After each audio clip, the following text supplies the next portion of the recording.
کہ آج ہر شیعہ پہ ایک فتویٰ لگتا ہے کہ جناب الیاذ باللہ یہ مشرک ہیں. ہم نے کہا مفتی صاحب کیوں؟ کہ یہ ڈیلی قرآن پڑھتے ہیں اور اس قرآن میں سورہ حمد پڑھتے ہیں، پھر دن میں 17 رکعت میں سورہ حمد پڑھتے ہیں، یہ زبانوں سے اقرار کرتے ہیں کہ ایاک نعبد و ایاک نستعین، اے خدا تیری ہی عبادت کرتے ہیں اور تجھ ہی سے مدد مانگتے ہیں. پھر دیکھو ان کی گاڑیوں کے پیچھے یا علی مدد لکھا ہے. نماز میں اللہ کو کہتا ہے خدا تجھ ہی سے مدد مانگتے ہیں. نماز ختم ہوئی نہیں یا علی مدد کہنا شروع کر دیتے ہیں. کہا یہ مدد بھی کسی اور سے مانگتے ہیں لہذا شرک. دوسرا یہ عبادت میں شریک کرتے ہیں. ارے کس کو شریک کرتے ہیں؟ کہ دیکھو ہم جو بھی چیز دیتے ہیں تو اللہ کے نام پہ دیتے ہیں. یہ تو نیاز بھی بناتے ہیں تو کہتے ہیں نظر اللہ نیاز حسین. تو کہا کہ واپس لے جائیں چاولوں کو، میں نہیں کھاؤں گا.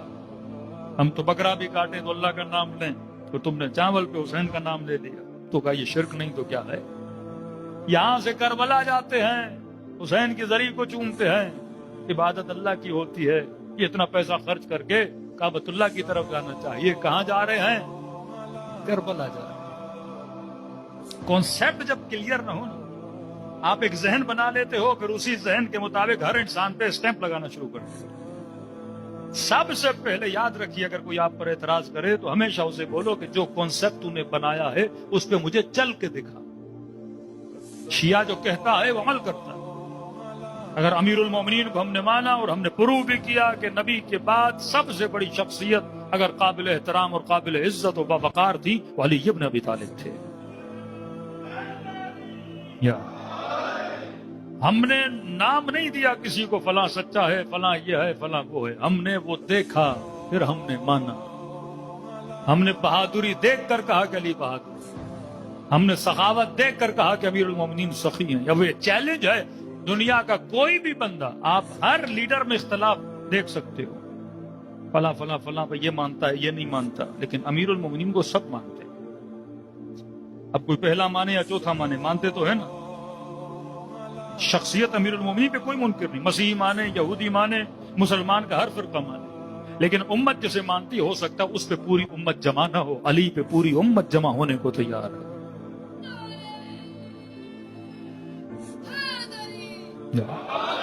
کانسیپٹ جب کلیئر نہ ہو، جب بول دیا کہ جناب عبادت اللہ کی، ایاک نعبد و ایاک نستعین، پہلے نعبد سمجھیے پھر نستعین آٹومیٹکلی سمجھ میں آ جائے گا. اے خدا میں کس کی عبادت کرتا ہوں؟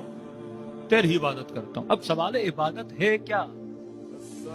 نماز عبادت، سجدہ عبادت، تسبیح عبادت، نوافل عبادت، قرآن کی تلاوت عبادت. ہم نے کہا عبادت شرک میں کب بدلتی ہے؟ کہ دیکھو عبادت کا مطلب یہ ہے کہ توجہ صرف کس کی طرف ہونی چاہیے؟ اللہ کی طرف.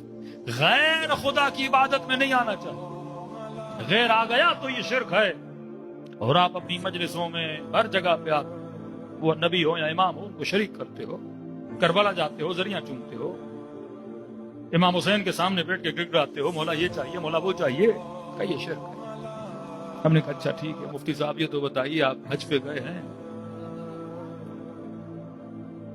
نماز واجب ہے تو صاحب استطاعت پر حج بھی واجب ہے.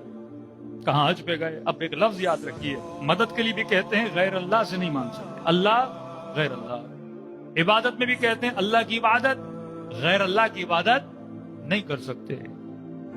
تو ہم نے کہا ٹھیک ہے جناب حج پہ گئے؟ کہ حج پہ گئے. طواف خانہ خدا کیا؟ کہ یہ گھر خدا تھا یا غیر اللہ تھا؟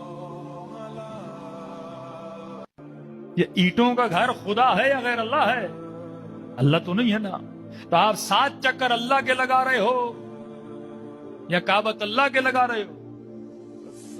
7 چکر خدا کے لگائے جا رہے ہیں یا ایک اینٹوں کا پتھر ہے جناب اس کے 7 چکر لگا رہے. عبادت اللہ کی، سامنے اینٹوں کا پتھر کا گھر.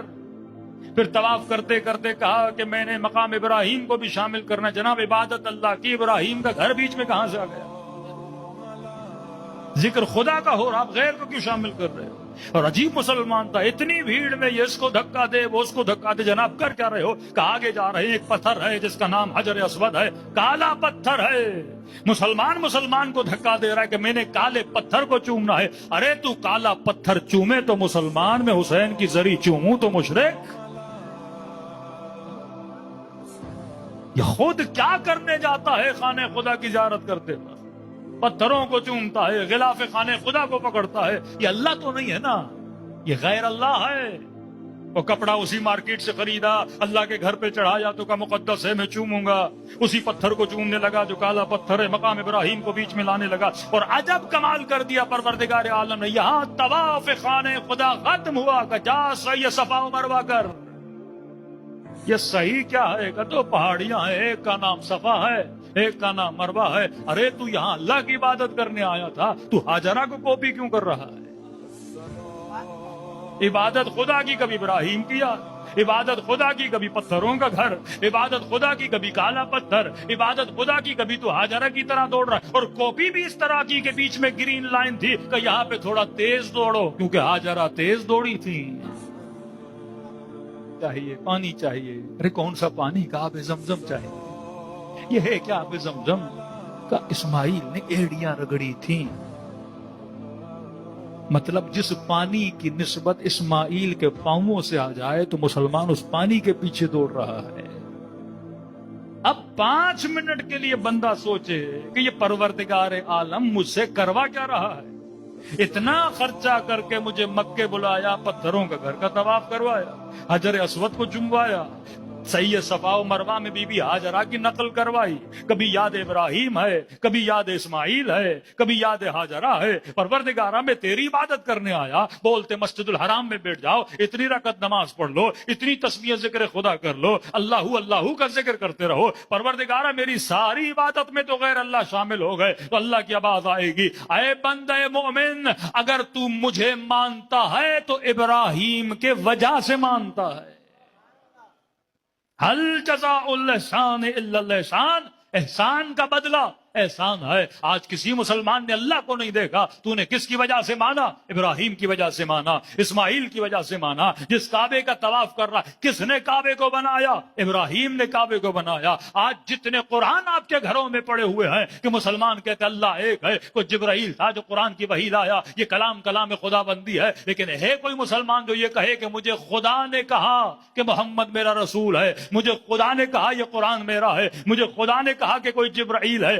پورے دین کا دار و مدار ایک انسان کی زبان پر ہے جس کا نام ہے محمد مصطفیٰ.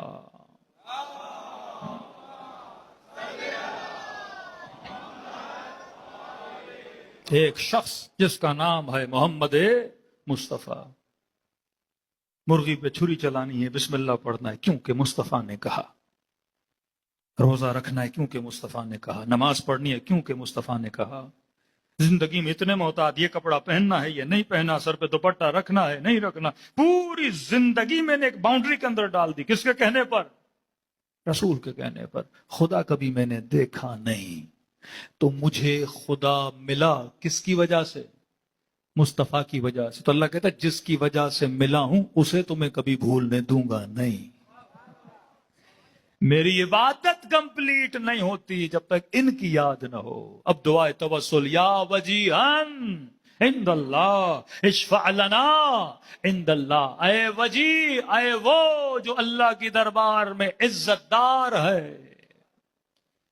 اب ظاہر خدا اسی کے چہرے کو دیکھ کر میرے اوپر رحمت نازل کرے گا نا، کہ جب میری دربار میں آیا تھا تو علی مرتضیٰ کو لایا تھا، میری دربار میں آیا تھا تو شہزادہ قاسم کو لایا تھا، میری دربار میں آیا تھا تو عباس علمدار کو لایا تھا. تو فرما یہاں عبادت سے مراد یہ نہیں کہ عبادت میں فکر غیر نہ ہو. اگر ایسا ہوتا تو حج کے اعمال میں کبھی بھی اللہ یہ نہ کہتا کہ اغیار کو یاد کرو، کیونکہ جسے مسلمان غیر سمجھتا ہے وہ غیر نہیں ہے، وہ خدا کا اپنا ہے. جسے قرآن نے لفظ دیا شعائر اللہ، فرمائیے محمد شاعر اللہ، علی ابن ابی طالب شاعر اللہ. شاعر کا مطلب جس سے اس کی پہچان ہو. یزید کو دیکھ کے شیطان یاد آتا ہے بھائی، لیکن حسین کو دیکھ کے خدا یاد آتا ہے. کسی کے قصے سن کے بندہ بہادر بنتا ہے، کسی کے دوڑتے ہوئے قصے سن کے بندہ بزدل بنتا ہے. ہر کسی کو دیکھ کے کسی نہ کسی کی کیا آتی ہے؟ آپ کو یاد آتی ہے نا. شاعر جس سے کوئی کیا ہو جائے؟ پہچانا جائے. خدا پہچانا گیا محمد کی وجہ سے. دین پہچنوایا گیا حسین ابن علی کی وجہ سے. اب یہ جس نے دین پہچنوایا میں اسے کیسے ختم کروں؟ کیونکہ یہ ہے تو دین ہے نا. رسول اگر ادھر ہو جائے تو خدا ہے ہی نہیں. وجود خدا کو میں نے مانا کس کی وجہ سے؟ رسول کی وجہ سے نا. کہ رسول نے کہا خدا ہے تو میں نے مانا. امیر المومنین نے کہا جزا اور سزا ہے تو میں نے مانا. امام زین العابدین نے کہا کوئی جنت ہے تو میں نے مانا. سیدہ نے کہا میں تب تک جنت میں نہیں جاؤں گی جب تک میرے حسین کے عزادار نہیں جاتے. اور کس پر ہے؟ ان کی زبان پر ہے نا. مومنین لاکھوں لوٹا رہا ہے.